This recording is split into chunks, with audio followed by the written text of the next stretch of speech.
from the studios of Farm Journal Broadcast. Coming up on a special edition of Ag Day, we'll meet some of the real faces of dairy, from communicating with consumers to overcoming regulations in the Golden State. Plus, we'll meet a producer focusing not just on cattle, but soil and conservation. And we'll talk dairy markets as we head for 2018. Ag Day, presented by the Chevy Silverado. High-strength steel for high-strength dependability.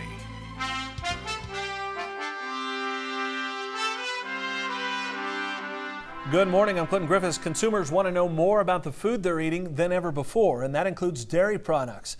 In response to that demand, Farm Journal's Milk launched a campaign to showcase the farmers who produce the milk that becomes cheese, yogurt, and yes, milk. We call it the real faces of dairy. Betsy Gibbon takes us to Buskirk, New York, where one dairy producer is bridging the gap between the consumer and the farm. Hey girls, how are you? Today's consumers have plenty of questions when it comes to the farm. Jessica Zim specializes in giving the answers. This is kind of like the class of 2019 for our farm. This is the future of our dairy farm. And we want to be able to monitor these guys very closely. Whether it's explaining about milking a cow. This is a pretty easy shift, 5 minutes a day, 3 times a day, you can't beat those hours. Or describing how these ladies like pedicures too. And our cows get their hoof trimmed at least twice a year. Zim's goal is to educate consumers about life on a dairy operation. Consumers haven't seen along the way because consumers haven't always been interested in where their food is coming from. This is kind of a new area of interest for consumers. Raising awareness is the goal for Jessica and her husband Stuart, co-owners of Tyashoke Farms, where they milk over 1,100 cows in Buskirk, New York. The family's operation has been in the business over 50 years. They are telling their story by opening up their doors and answering questions for the public. When you work hard every day to do the best job you can with your animals and also with your crops, there's really no conversation that's off limits or should be uncomfortable. And if we don't start showing the public what it is that we're doing, they're going to have more questions. And it's only going to become further removed from the farm. Jessica takes that job of magnifying public perception from the barn to her office. And so I was thinking that the post today would be about that sometimes cows need help in delivering their calves as well. They don't always do them out on their own. She's the executive director of the New York Animal Agriculture Coalition, a non-for-profit that advocates to dairy farms and also tries to enhance the public's understanding and appreciation for modern animal ag. I say that there's really no separation between church and state in our household. My job is also the farm, and the farm is also my job. The two go hand in hand. She acts as both a cheerleader and coach for dairy farmers as she thinks of creative ways producers can interact with the public and bridge the gap between the farmer and the consumer. One way is producing newsletters for dairies, including her own. The project has been an easy, effective, and budget-friendly way to release a personalized local message. We can give them a very personalized newsletter that's straight from the family. She also helps farmers with how to address difficult and hurtful comments online. We are looking for productive conversations. We're looking for conversations where there is back and forth, where they're interested, they're asking questions of us, we're asking questions of them, and they're being respectful. And there's times when, you kind of cut your losses and say, we're not going to change this person's mind. Letting people into the operation and informing them about life on the farm isn't always an easy task, but Zim encourages farmers to listen. Where they're coming from, where are their concerns really stemming from, and where are they getting that kind of information? The public can handle it. They can handle the truth. What they can't handle is a vacuum and no information. And what they can't handle is looking for answers and having a farmer say, I'm not going to talk about that. Because wrong or no information makes people fearful. And talk to them as a real person. I'm a mom too, or, I'm a member of this community as well. Because in a state where there are 19 million consumers and 5,000 dairy operations, there are a lot of questions. Reporting for U.S. Farm Report, I'm Betsy Gibbon. Zim also started up a birthing center at the New York State Fair 4 years ago to help tell dairy's story. Well, next in Agribusiness, we'll focus on the current dairy market. Brian Doherty of Stewart Peterson has that analysis. Plus, meet another real face of dairy. This family faces the challenge of farming in a state reeling in regulations, in an urban area bursting at the seams. Unlock the power of ag technology this December in Indianapolis at the first ever Ag Tech Expo. Learn all about it at farmjournalagtech.com.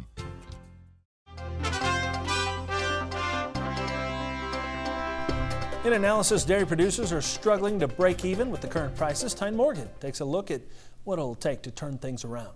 Here now with Brian Doherty of Stewart Peterson. Brian, let's take a look at the overall milk picture. I mean, prices aren't where a lot of these producers want them to be. We see the U.S. dollar actually increasing in value, not decreasing in value. So really, where do you see milk prices going at this point? Yeah, good question. Unfortunately, probably more of the same, which is sideways to lower.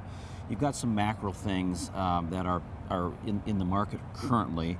Powder prices are on a big slide. You've got a big excess of world inventory, about 600,000 metric tons. Typically, that's about 200,000, about threefold. So the world has to absorb that, but you've got butter prices on the decline, and you've got continued strong production across the world. Expectations about 2%, 3% increase out of the Oceania, as well as European markets. U.S. farmer does what he does best. He continues to produce. Lastly, you've got cheap and available feed. Yeah, and that feed is incentivizing some of these producers, good quality feed, I know, to produce more milk.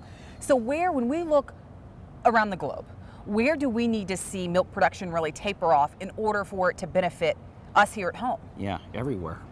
Okay, so just not just one place. I mean, we need to see multiple places. You'd like to see that. I don't know if that's going to happen. I think what we really need to see is more inroads, especially to the Asian markets for demand. That can hold the key for a turnaround in price, because production right now is in that phase where, particularly in the U.S., farmers aren't necessarily making money. They aren't losing a lot of money, so I'm not sure the market clearing forces have told producers to move out.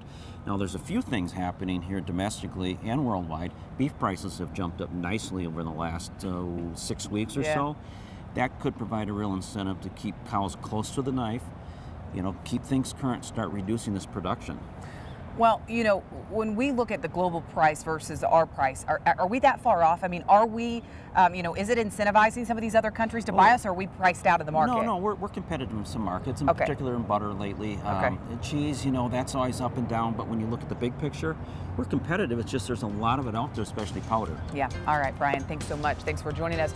We need to take a quick break, but then we'll be back with more Ag Day in just a moment. To discuss marketing strategies, call 800-334-9779 or visit stewartpeterson.com.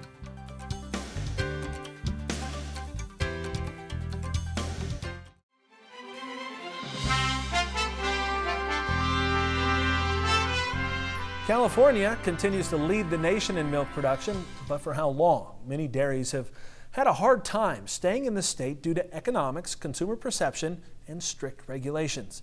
Betsy Gibbon introduces us to one dairy with deep roots in California and how they're living out their legacy despite those challenges. Nestled in the San Jacinto Valley sits Scott Brothers Dairy. A dairy farm more than 100 years in the making, rooted deep in Southern California. My great-grandfather came out from Waterloo, Iowa in 1913, came on a rail car and a few Guernsey cows and a couple chickens. From that humble beginning, Scott Brothers grew into an operation of more than 1,100 milking Holsteins on a 900-acre ranch. It's a family partnership owned by brothers Brad and Bruce with their dad Stan. I'm be 80 years old here in a couple of months. So anyway, like everybody says, why do you do it? And I said, well, that's been my life, and I don't know how to slow down. Slowing down is not in the family's blood. The dairy is one of the few remaining family-owned operations, which supplies its own creamery down the road in Chino. I think the dairy industry is always changing. We're always trying to address what are the consumers' needs and demands. They've built up what was a few ice cream cones from the creamery into a dairy wonderland. Well, here we got Homo milk, Scott Brothers. Full of fluid milk, sour cream, ice cream mix, and dozens of other products. The milk plant makes dairy products for other companies and even has a lab for research and development for new products and ideas. They can come in here and try different flavors and see which one tastes right before they actually make it commercially. The family is evolving its ancestors' work, but moving forward is still bringing challenges, especially in California. It's something we take great pride in and ownership of, I guess you call it. We have to, be looking forward at the same time you're looking backwards. And as you know, many dairies in California, basically because of the regulatory environment here, and economic environment, are saying we're just basically going to leave the state and go to greener pastures. Environmental regulations loom over dairies in the state, and the toughest critic may be the consumer. We got to make sure as dairy farmers that we always have our best foot forward, making sure our operations are clean and look good to the consumer. A lot of things that happen here, they don't understand. So we want to make sure, one, we're giving a good visual image to them. That's why Brad volunteers not only for industry groups, but community organizations, since after all, the dairy is part of the community. It's amazing how many times you talk to people and they find out who you are and they go, oh, that's that dairy drive-by. Oh, that's interesting. We always want to know what goes on there. And it's a really great opportunity to talk to the local people in your community about what we do in the dairy farm, how we treat our animals, how we're good stewards of the environment. A family valuing the basics, knowing no task is too small for its owners. Well, I started this morning at 2 o'clock. I made one trip to Chino, hauled milk in, was back here by 6 o'clock. A grandpa passing work ethic to his granddaughters, who could be the 5th generation of dairy farmers. If they would decide to come back to the dairy operation, we might have to change it to Scott sisters instead of brothers. But you know what? They got a lot of time in front of them to take a look at that and see what they may want to do. Because for this family, the dairy is founded on the past, but focused on its ever-changing future. Reporting for AgDay, I'm Betsy Gibbon. All right, up next, we'll visit a dairy farm in Wisconsin where environmental stewardship is a vital component of the company business plan. And we meet an Indiana dairy producer who balances life on the farm with her work as a dietitian. We'll be right back with more Real Faces of Dairy. Ever wake up wondering what does today's weather have in store? Well, with weather updates, it delivers the local forecast right to your cell phone each morning to make preparing for the day easier. Just text Weather 6 to 31313 to get started.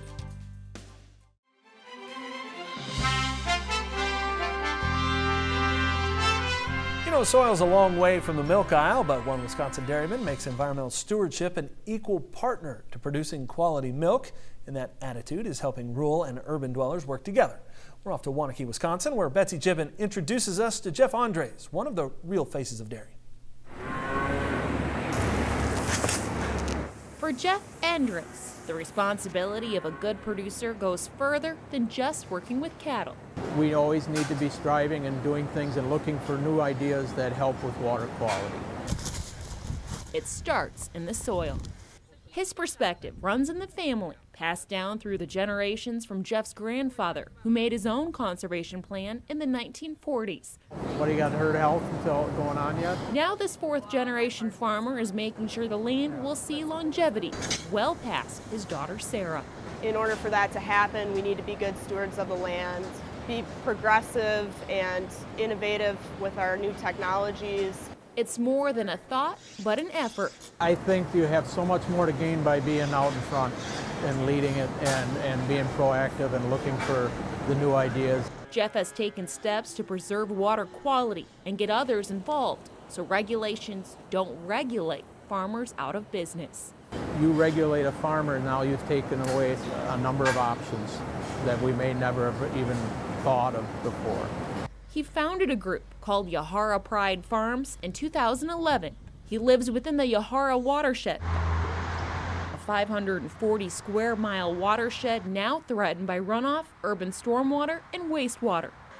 Unlike the recent battle in Des Moines, Iowa, where it was a rural versus urban battle over runoff, the city of Madison and other communities are collaborating with farmers, environmental services, and residents to manage the problem, showing rural and urban interests can coexist. That's really unique and really key for this to be successful in the future. Producers like Chuck Rip with Rip's Dairy Valley also lives in the watershed. He joined the Yahara Pride Farms effort too. The dairy farmers are very progressive and aggressive, so we'll make the moves that we need for us to be able to stay profitable and to be able to stay in business for generations to come. In addition to the collaboration, a project to reduce phosphorus over a 20-year period was created. Financial contributions are given to farmers for stormwater retention ponds, harvestable stream buffers, strip tillage, and manure injection. We've got a couple of practices that we brought to the watershed, and the county are supporting cost share programs for farmers to upgrade equipment so they can actually do those practices. Participating farmers document confidential data, the farm's energy use and greenhouse gas emissions, measuring to see what they can improve and what they're doing well. That took time. We would get maybe 30 or 40% of the data from them on what was happening out in the fields. And in 2016 now, we just are finishing up our phosphorus report. We had 100% participation with the farmers enrolled in our program. On his own operation, Jeff is stockpiling and composting liquid and solid manure together. It's a sustainable way to manage manure, creating a product that's perfect for farm fields. We do see a little bit of a yield bump where we're using the compost. And it's not a runoff risk if used correctly. It's no longer a threat for runoff. It actually absorbs moisture. A pride in his farm, now reaching beyond the barn. Reporting in Waunakee, Wisconsin, I'm Betsy Gibbon. All right, thanks, Betsy. Now she has one more story. When we come back, you'll meet a producer whose life on the farm provides unique insight for her off-farm career. Save time each day and receive the latest market prices directly to your cell phone with market updates. It makes it effortless to stay aware of shifting market prices. Just text Markets 8 to 31313 to get started.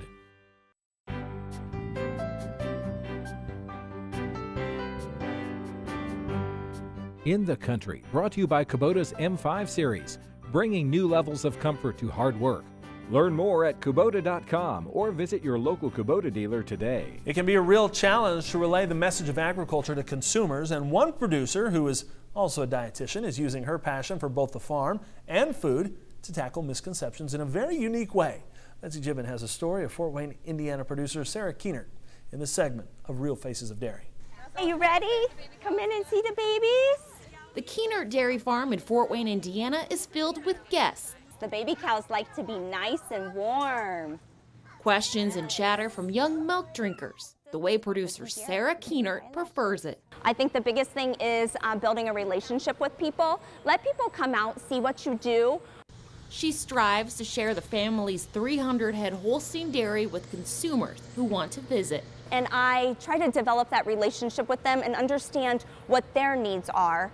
And then in return, they kind of trust me or take what I have to say for heart. Maybe it may not change their mind, but it does open their mind as to why I do what I do or why I believe in what I believe. But this producer has a niche. Keenert is also a dietitian who mixes together messages about farm life and nutrition.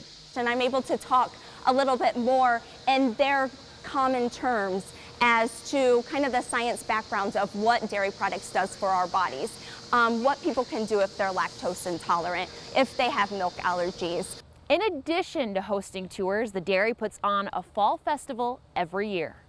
So this year the theme for our festival is Star Wars. Incorporated with a dairy twist, which will be seen by roughly 25,000 consumers who will attend over 6 weekends. We have the corn maze is Darth Vader holding like with the Force milk, and it's used the force of milk. Keenert tries to make it more than just fun and games. Visitors have a chance to see all of the farm. Here during the festival, we actually have a farm tour. It's a complete farm tour of the entire farm. We hide nothing. It's not easy opening the doors of the operation, and early on, Keenert brought in people from the community to practice. Ask me questions. Get on this hayride. I want to know what you see. I want to know how it makes you feel. Advice on starting the conversation as she encourages other producers to follow. Having an open mind and being open to having that conversation with someone when the opportunity arises. So do you guys see the baby's earrings? Does that say who they are? Reporting in Fort Wayne, Indiana, I'm Betsy Gibbon. All right, thanks, Betsy, and that's all the time we have this morning. We're sure glad you tuned in for this special edition of Ag Day. From all of us here, I'm Clinton Griffiths. Have a great day. AgDay, brought to you by Ram Commercial, America's longest-lasting heavy-duty pickups.